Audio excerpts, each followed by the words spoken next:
Un hombre vino a verme hace algunos años con una pregunta que nunca he podido olvidar.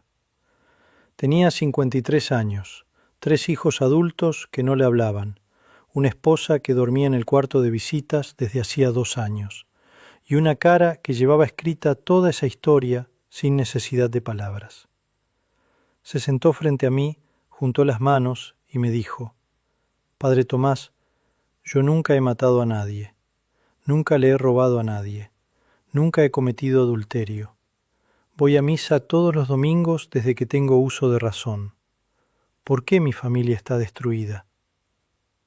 Me quedé en silencio un momento, porque la pregunta era real, y la respuesta era de las que duelen. Le dije: «Porque hay pecados que la gente no reconoce como pecados, pecados que no aparecen en la lista que uno recita en el confesionario, pecados que se disfrazan de carácter, de costumbre, de manera de ser, de es que así soy yo y así me van a querer. Y esos pecados, hermano, hermana, son los que más destruyen, no porque sean los más graves ante Dios, sino porque son los más invisibles, los que uno comete durante años creyendo que no está haciendo nada malo, mientras la familia se va desmoronando por dentro, como una pared que nadie revisó y que un día simplemente cae». Llevo 40 años al servicio de Dios. 40 años escuchando confesiones, acompañando matrimonios en crisis, sentándome con hijos que no saben cómo hablarle a sus padres y con padres que no entienden por qué sus hijos se fueron. Y en esos 40 años he aprendido algo que los libros de teología no siempre dicen con claridad. La mayoría de las familias no se destruyen por los pecados grandes, se destruyen por los pecados pequeños que nadie nombra. Hoy quiero nombrarlos, uno por uno, con honestidad y con respeto, pero sin rodeos. Porque si algo he aprendido en 4 décadas de acompañar almas, es que la verdad, dicha con amor, aunque duela, sana. Y la verdad, callada por comodidad, aunque no duela, destruye despacio. El primero, el silencio castigador. Hay personas que cuando se enojan desaparecen. No gritan, no insultan, no rompen cosas. Simplemente se cierran, dejan de hablar, responden con monosílabos. Se sientan en la misma mesa y actúan como si la otra persona no existiera. Y cuando alguien les pregunta qué pasa, dicen: «Nada, estoy bien». Pero no están bien, y todos en la casa lo saben. Este silencio no es paz, es una forma de castigo, es una manera de hacerle sentir al otro que ha cometido algo tan grave que ni siquiera merece ser confrontado. Es un mensaje que dice: «Me has fallado tanto que no vale la pena ni hablar contigo».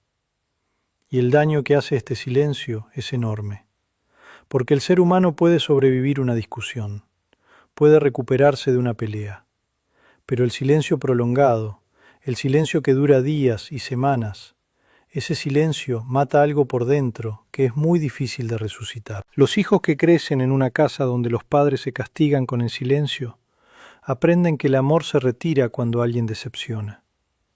Aprenden que hablar de lo que duele es peligroso. Aprenden a cerrarse.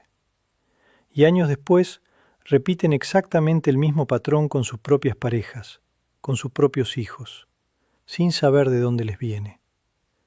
El silencio castigador no aparece en el examen de conciencia que la mayoría de la gente hace antes de confesarse, pero destruye familias. Y es pecado. Es pecado porque viola la caridad, que es el mandamiento más grande. Es pecado porque usa el amor como arma, retirándolo cuando conviene para hacer daño. Si te reconoces en esto, hermano, hermana, no te lo digo para que cargues culpa, te lo digo para que lo veas, porque lo que no se ve no se puede cambiar. El segundo, la crítica constante disfrazada de ayuda. Hay personas que critican todo. La comida no está bien sazonada, la casa no está suficientemente limpia, los hijos no se comportan como deberían, el marido no gana lo suficiente, la esposa no se arregla como antes. Todo, absolutamente todo, tiene un pero. Y cuando alguien les señala esto, responden con total sinceridad: «Es que yo solo quiero que las cosas estén bien, es que yo soy muy detallista, Es que a mí me enseñaron a hacer las cosas con excelencia.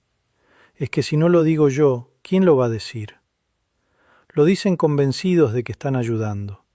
Y eso es lo más trágico. Porque la crítica constante no ayuda, destruye.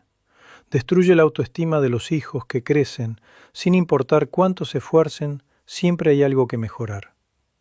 Destruye la confianza de la pareja, que con el tiempo deja de intentarlo, porque sabe que el intento no va a ser suficiente. Destruye la alegría de la familia, que aprende a caminar con cuidado, a no hacer ruido, a no llamar la atención, para evitar el siguiente comentario. San Pablo escribió en su carta a los Efesios: no salga de vuestra boca ninguna palabra mala, sino solo la que sea buena para edificar. Edificar, esa es la palabra. Las palabras tienen que construir, y la crítica constante no construye, derrumba. Conozco una familia. La madre era una mujer buena, de misa diaria, de rosario todas las noches, de novenas y de promesas a los santos. Una mujer que amaba a sus hijos con todo el corazón. Pero tenía esa costumbre. Nunca dejaba pasar nada sin corregirlo. Una comida, un peinado, una decisión, una pareja, un trabajo. Todo tenía corrección, todo tenía mejora. Todo tenía el comentario que nadie había pedido, pero que llegaba igual. Sus hijos la querían, pero cuando se casaron se fueron lejos. No por desamor, por supervivencia. Y ella no entendía por qué sus hijos no la visitaban más seguido. No lo entendía porque nunca nadie le había dicho la verdad con claridad. Si eres tú el que corrige todo, el que siempre tiene un comentario, el que nunca puede ver algo sin mejorar, pregúntate esto. ¿La gente que vive contigo se siente libre cuando está cerca de ti o se siente vigilada? La respuesta a esa pregunta te va a decir mucho. El tercero. El rencor guardado como tesoro. Hay personas que guardan los errores ajenos con una fidelidad impresionante. Recuerdan con lujo de detalles lo que alguien les hizo hace 10 años, hace 20. Pueden describir la escena, las palabras exactas, el tono de voz, la hora, el clima de ese día. Y cuando hay una discusión, ahí están, guardados, listos, como munición. Llevan el inventario de cada herida, cada falla, cada promesa rota. Y no lo guardan para procesarlo y soltarlo. Lo guardan para usarlo cuando llegue el momento. Esto se llama rencor. Y el rencor es uno de los pecados que más daño hace en la familia, precisamente porque se disfraza de memoria. Porque la persona que lo carga se convence de que simplemente está siendo honesta, de que simplemente está diciendo lo que pasó, de que no puede fingir que no ocurrió. Y tiene razón en una cosa: no hay que fingir que no ocurrió. Pero hay una diferencia enorme entre recordar y aferrarse, entre nombrar una herida y vivir dentro de ella. El Señor Jesús dijo que debemos perdonar 70 veces 7. No lo dijo como un número exacto. Lo dijo para decir sin límite, sin condición, sin llevar la cuenta. Y aquí alguien me va a decir: Padre Tomás, pero es que lo que me hicieron fue muy grave. Lo que me hizo mi esposo, lo que me hizo mi suegra, lo que me hicieron mis hijos, eso no se perdona fácil. Lo entiendo completamente. No estoy diciendo que sea fácil. Estoy diciendo que el rencor no te protege.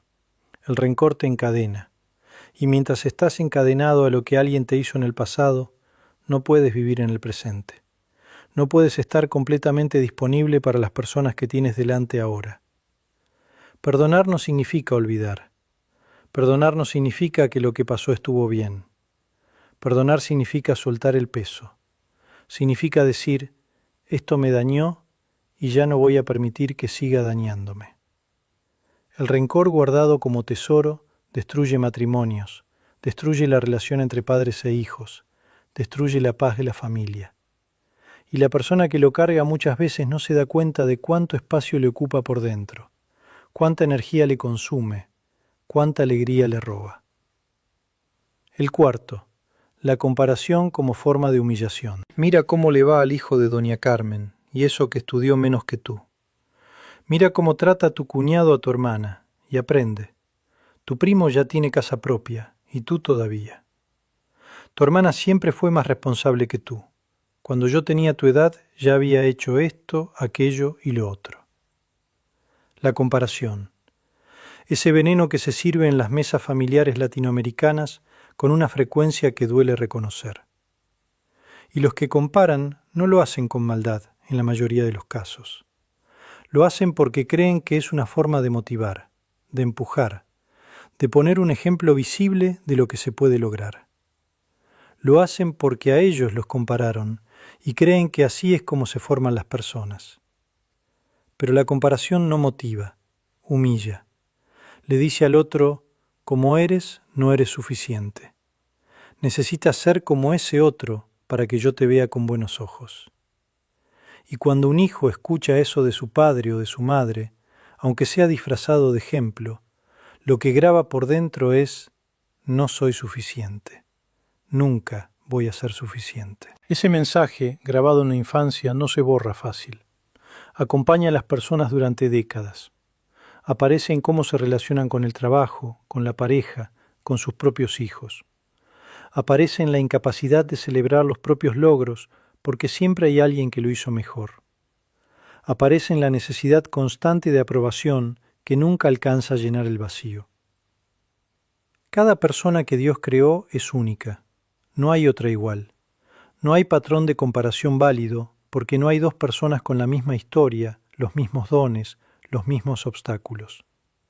Cuando comparamos a un hijo con otro, o con un sobrino, o con nosotros mismos cuando éramos jóvenes, no los estamos motivando.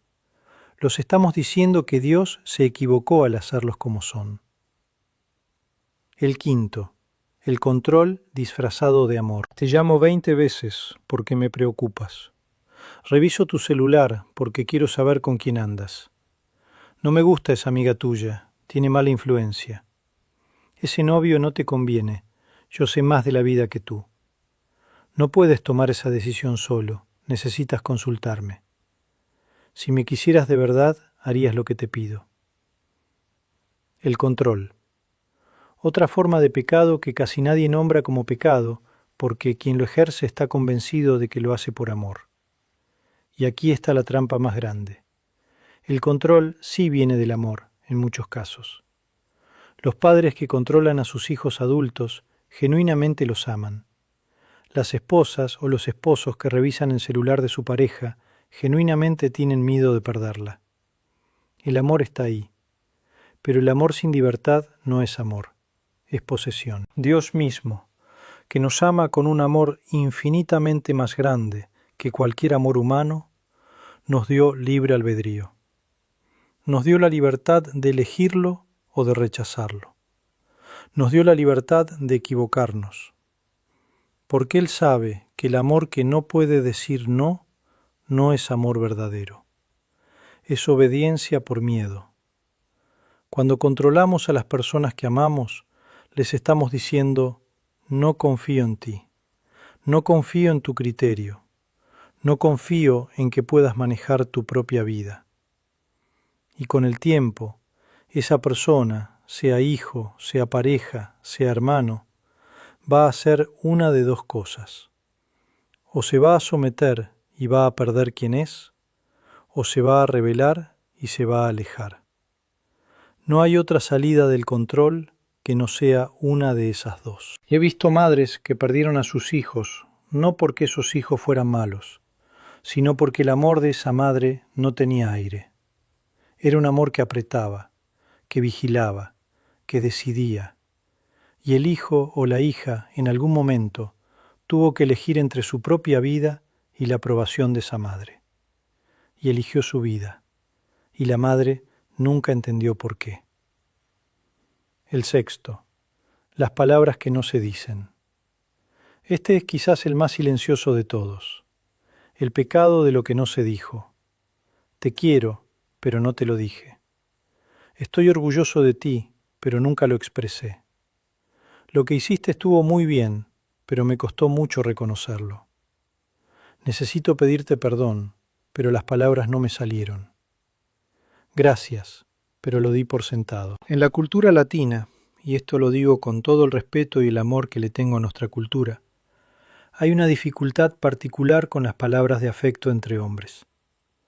Los padres que no abrazaron a sus hijos. Los hijos que no le dijeron a su padre que lo amaban hasta que ya era tarde. Los hermanos que pasan años sin hablarse por un orgullo que ninguno de los dos sabe ya bien de dónde viene. Las palabras tienen poder. La Biblia empieza con eso. En el principio era el Verbo. Dios creó el mundo con palabras. Y las palabras que nosotros decimos o dejamos de decir también crean mundos. Crean o destruyen la confianza, la cercanía, la seguridad de las personas que amamos. Un hijo que nunca escuchó de su padre la frase «te quiero» pasa la vida buscando ese amor en otros lados, a veces en lugares que le hacen daño. Una esposa que nunca escucha gracias ni bien hecho de su marido termina sintiéndose invisible en su propia casa. Un padre anciano que nunca escuchó de sus hijos «estamos orgullosos de ti» muere sin saber si de verdad importó. Las palabras no dichas no son neutrales. Su ausencia habla, y lo que dice esa ausencia muchas veces es más doloroso que cualquier insulto. ¿Cuándo fue la última vez que le dijiste a tu hijo que estás orgulloso de él?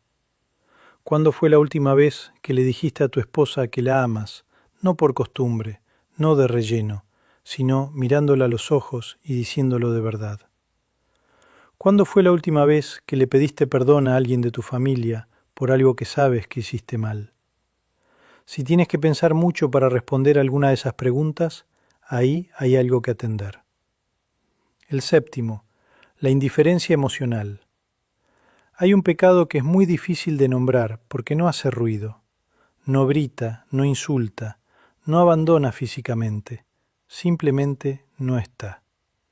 El cuerpo está en la misma casa, en la misma mesa, en el mismo cuarto, pero la persona no está.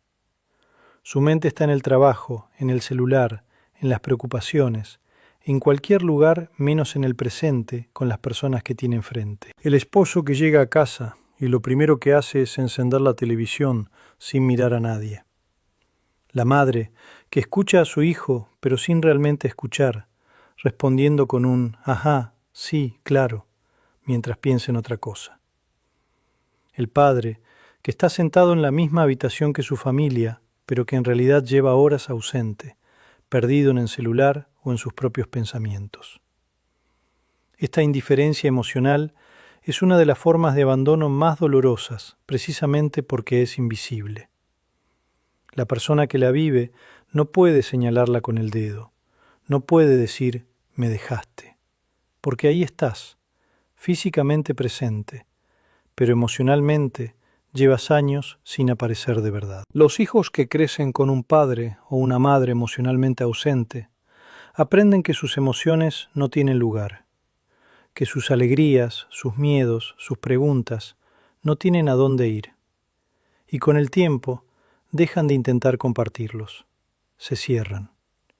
Y cuando el padre o la madre un día se pregunta ¿por qué ese hijo ya no les cuenta nada?, la respuesta está en todos esos momentos en que el hijo sí intentó contar algo y no encontró a nadie que de verdad estuviera ahí para recibir lo que traía.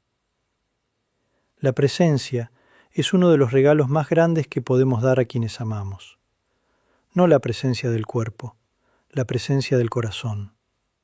Estar de verdad, con los ojos, con la atención, con el silencio que escucha sin juzgar y sin apresurarse a dar soluciones. El Señor Jesús, cuando alguien se le acercaba, se detenía, se volvía hacia esa persona, la miraba. No seguía caminando mientras escuchaba a medias, se detenía. Y esa detención era ya en sí misma una forma de decir, tú importas, lo que traes importa, aquí estoy yo para ti. ¿Cuándo fue la última vez que te detuviste de verdad para alguien en tu familia? No para resolver su problema, simplemente para estar ahí con él o con ella. El octavo, el perdón condicionado. Te perdono, pero que quede claro lo que hiciste. Te perdono, pero no olvido. Te perdono, pero si vuelves a hacerlo, ya sabes. Te perdono, pero cada vez que me convenga, lo voy a recordar. Esto no es perdón, es una transacción. Es un acuerdo en el que una parte entrega la apariencia del perdón y conserva el derecho a usarlo cuando sea necesario. Y lo más difícil de decir es que muchas personas creen genuinamente que están perdonando cuando hacen esto. Creen que el perdón con condiciones es lo máximo que un ser humano puede ofrecer. Y yo entiendo por qué lo creen. Porque el perdón sin condiciones es uno de los actos más difíciles y más contraculturales que existen. Va contra todo lo que el mundo nos enseña sobre la justicia, sobre el respeto propio, sobre no dejarse. Pero el perdón condicionado mantiene a la otra persona en deuda permanente. La mantiene caminando con cuidado, sabiendo que el error del pasado puede reaparecer en cualquier momento como evidencia en su contra. Eso no es libertad. Es una prisión sin barrotes. Conozco matrimonios que llevan décadas juntos y que sin embargo viven en esa prisión. Él cometió algo grave hace muchos años. Ella dijo que lo perdonaba. Pero ese error no se fue. Vive en la casa. Aparece en las discusiones, en los silencios, en ciertos momentos de tensión. Y los dos lo saben. Y los dos cargan ese peso que ninguno ha querido soltar del todo. El perdón verdadero suelta, no porque lo que pasó no importara, sino porque seguir cargándolo hace más daño que soltarlo. El perdón verdadero es un acto de valentía y de fe. Fe en que Dios puede tomar ese daño y hacer algo con él, que ya no tiene que quedar en tus manos para siempre como una deuda que el otro te debe. El noveno, el ejemplo que contradice la fe. Este último es el que más me pesa decir, pero es necesario. Hay personas que van a misa, que rezan el rosario, que cumplen con todos los sacramentos, que conocen la doctrina, que pueden citar la Biblia, y que en su casa son otra persona completamente distinta. En la iglesia son amables, pacientes, serviciales. En la casa son irritables, impacientes, egoístas. Afuera sonríen y saludan, adentro gruñen y critican. Con los conocidos son generosos, con la familia son mezquinos. Y los hijos ven eso, los hijos lo ven todo. Tienen una capacidad de observación que los adultos subestiman constantemente. Y lo que aprenden no es lo que se les dice, es lo que se les muestra. Cuando un niño ve que su padre reza con devoción en la iglesia y en la casa trata a su madre con desprecio, ese niño no aprende que Dios es amor. Aprende que la religión es una actuación. Aprende que la fe es para afuera. Y cuando ese niño crece, muchas veces se aleja de la iglesia. No porque no crea en Dios, sino porque el Dios que le mostraron en casa no era el Dios del Evangelio. San Francisco de Asís decía, predica el Evangelio siempre, y si es necesario, usa palabras. El testimonio de la vida es la predicación más poderosa que existe, y el testimonio de la vida en familia es el que más pesa, el que más dura, el que más forma. Si tienes hijos que se alejaron de la fe, antes de preguntarte qué fallaron ellos, pregúntate qué imagen de Dios recibieron de ti. No para culparte sin misericordia, sino para ver con honestidad si hay algo que todavía puedes cambiar, porque mientras hay vida, hay posibilidad. Ahora quiero decirte algo importante sobre todo lo que acabo de compartir contigo. Nombrar estos pecados no es para que salgas de aquí aplastado por la culpa. La culpa que paraliza no viene de Dios. De Dios viene la convicción, que es diferente. La convicción te mueve, te dice, esto está mal y yo puedo cambiarlo, con la gracia de Dios. El hombre que vino a verme aquel día, el que nunca había matado, ni robado, ni cometido adulterio y tenía la familia destruida, se quedó en silencio un buen rato después de que le hablé. Luego me preguntó, ¿y qué hago ahora, Padre Tomás? Le dije lo que te digo a ti. Empieza por reconocerlo, no ante mí, ante Dios. Y luego da un paso concreto, solo uno. No tienes que resolver todo en un día. El Señor no te pide que te conviertas en otra persona de la noche a la mañana. te pide que des un paso, y luego otro, y luego otro. Ese hombre volvió a verme 6 meses después. Su esposa todavía dormía en el cuarto de visitas, pero uno de sus hijos lo había llamado, solo para hablar, sin ningún motivo especial, solo para hablar. Y ese hombre, con los ojos llenos de lágrimas, me dijo, «Padre, es el regalo más grande que he recibido en años». Un paso, solo un paso. La familia no se destruye de un día para otro, y tampoco se reconstruye de un día para otro. Pero cada gesto honesto, cada palabra dicha a tiempo, cada silencio roto con valentía, cada rencor soltado con esfuerzo, cada crítica tragada y reemplazada por un abrazo, cada te quiero dicho mirando a los ojos, es un ladrillo. Y los ladrillos, puestos uno sobre otro con paciencia y con gracia, levantan muros que el tiempo no derrumba. Dios quiere sanar tu familia, no la familia perfecta que nunca existió, tu familia, con su historia, con sus heridas, con sus distancias, con sus silencios acumulados. Dios quiere entrar ahí y hacer algo que tú solo no puedes hacer, pero necesita que le abras la puerta, y esa puerta se abre desde adentro, con un gesto pequeño y verdadero. A veces me preguntan cómo empezar, cómo dar ese primer paso cuando hay tanto daño acumulado, cuando los años de silencio han levantado una pared tan alta que ya ni siquiera se ve el otro lado. Te voy a decir lo mismo que le dije al hombre del que te hablé al principio. Empieza con una sola cosa, no con todo, con una. Elige a una persona de tu familia con quien la relación esté rota o fría, solo una. Y decide hacer algo concreto esta semana, no una conversación entera sobre todo lo que pasó, algo pequeño y real. Una llamada sin ningún motivo especial, un mensaje que diga solo estoy pensando en ti, un abrazo que dure un segundo más de lo habitual, una disculpa por algo específico, sin explicaciones largas, sin defensas, solo lo siento. No tiene que ser perfecto, no tiene que resolver todo, tiene que ser verdadero. El Evangelio está lleno de gestos pequeños que cambiaron todo. Jesús tocó al leproso, nadie tocaba a los leprosos.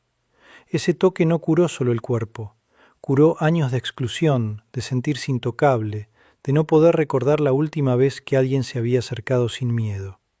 Un gesto, un solo gesto. Tu familia no necesita que seas perfecto, necesita que seas real. Necesita verte intentarlo. Necesita saber que el amor que sientes por dentro también puede salir hacia afuera, aunque salga torpe, aunque no encuentres las palabras exactas, aunque te tiemble la voz. El hombre que vino a verme aquel día, el que tenía la familia destruida sin haber cometido ninguno de los pecados grandes, volvió a verme 6 meses después. Su esposa todavía no había vuelto al cuarto, pero uno de sus hijos lo había llamado, sin motivo especial, solo para hablar. Y ese hombre, con los ojos llenos de lágrimas, me dijo, «Padre Tomás, es lo más grande que me ha pasado en años, una llamada de mi hijo». Un paso, solo un paso dio ese hombre, y ese paso abrió una puerta. ¿Cuál va a ser el tuyo hoy? Señor Jesucristo, tú que viniste a traer no la paz de la comodidad, sino la paz verdadera, la que viene de vivir en amor. Ayúdanos a ver en nosotros mismos lo que no queremos ver. Danos el valor de nombrarlo sin excusas. Danos la gracia de cambiarlo sin rendirse. Y sana, Señor, sana las familias que están rotas por dentro, aunque por fuera sigan juntas. Sana los silencios que llevan demasiado tiempo. Sana las palabras que nunca se dijeron y que todavía hacen falta. Sana los rencores que parecen imposibles de soltar, porque para ti nada es imposible, y porque nuestras familias son tuyas antes de ser nuestras. Nuestra Señora de Guadalupe, Madre de todas las familias, ruega por nosotros. Amén.